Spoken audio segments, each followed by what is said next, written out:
50,000 বছরের রাস্তা হবে, যার যার কবর থেকে হাসরের মাঠ।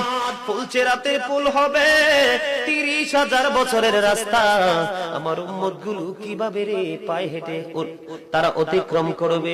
বন্ধু নবী এমনি এমনি কাঁদেনি রে, নবী জানিয়ে দিয়েছে কাল কিয়ামতের ময়দানে উম্মত গুলো খালি পায়ে থাকবে, মাটি তো তামা থাকবে। ও বন্ধু, তাদের শরীরে কোনো পোশাক থাকবে না, উলঙ্গ অবস্থায় থাকবে।